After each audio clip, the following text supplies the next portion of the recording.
Welcome to Cryptotech. Today, we're going to talk about the money system.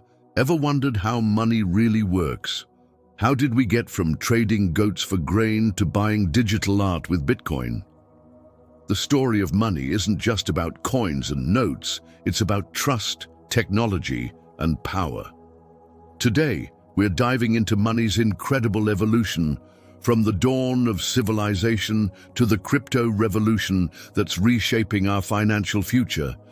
In the earliest days, money didn't exist. People simply bartered. If you had extra grain, you'd swap it for tools or clothes. But this was inefficient. What if the fisherman didn't want your grain? This was the double coincidence of wants problem.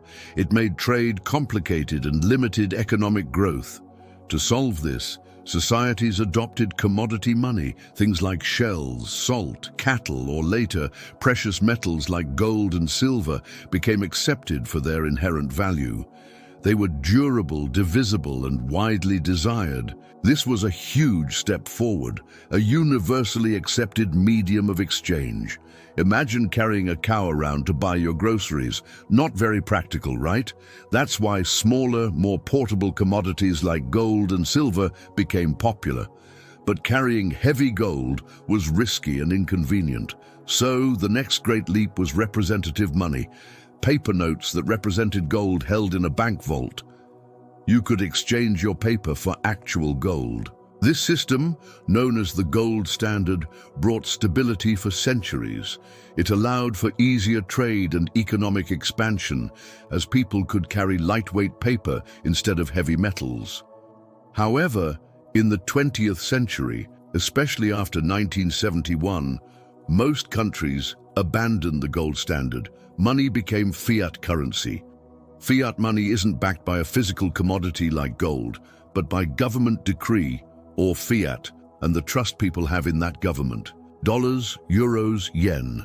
These are all fiat currencies. This shift gave governments more control over their economies, but also introduced new risks, like inflation. How does fiat money work today? It's issued by central banks, used for transactions through commercial banks, and primarily exists as digital entries in databases. Your bank balance? Mostly just numbers on a screen. This system relies entirely on trust in central authorities. When you swipe your card or tap your phone to pay, you're using this digital representation of fiat money. But this centralized system has its flaws: inflation, censorship, slow cross-border transfers, and a lack of transparency. What if there was another way? In 2008, an anonymous entity named Satoshi Nakamoto introduced Bitcoin, a groundbreaking solution. This wasn't just a new form of money, it was a radical reimagining of how financial systems could work. Bitcoin introduced cryptocurrency and the blockchain.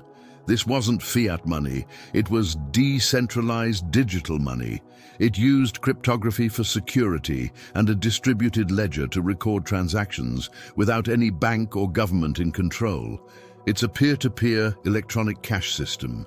Imagine sending money across the world as easily as sending an email without needing permission from a bank or government. Since Bitcoin, the crypto ecosystem has exploded.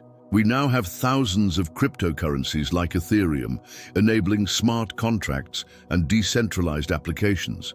We have stablecoins designed to mimic fiat value, DeFi, decentralized finance, offering banking services without banks, and NFTs revolutionizing digital ownership. This isn't just a new form of money, it's a whole new financial infrastructure. Think about it. With DeFi, you can lend, borrow, and earn interest without ever stepping foot in a bank. With NFTs, artists can sell their digital creations directly to fans, cutting out middlemen.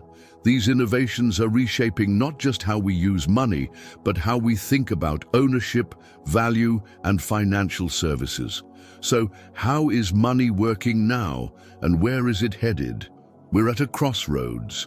On one side, we have traditional fiat, still dominant, but increasingly digital, with central banks exploring their own central bank digital currencies, CBDCs.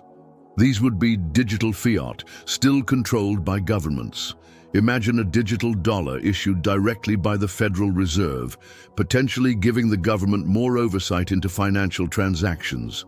On the other side, we have crypto, decentralized, a parallel, rapidly growing system offering censorship resistance, transparency, and peer-to-peer transactions. It promises financial inclusion and control back to the individual. With crypto, you can be your own bank, controlling your funds without relying on third parties. Money is transforming from a government-issued physical or digital promise to a programmatic internet-native asset. The lines between traditional finance and crypto are blurring. We're moving towards a world where money is faster, smarter, and potentially more inclusive, but the battle between centralized control and decentralized freedom is far from over. Consider the implications. In a world of CBDCs, governments could have unprecedented control over citizens' finances.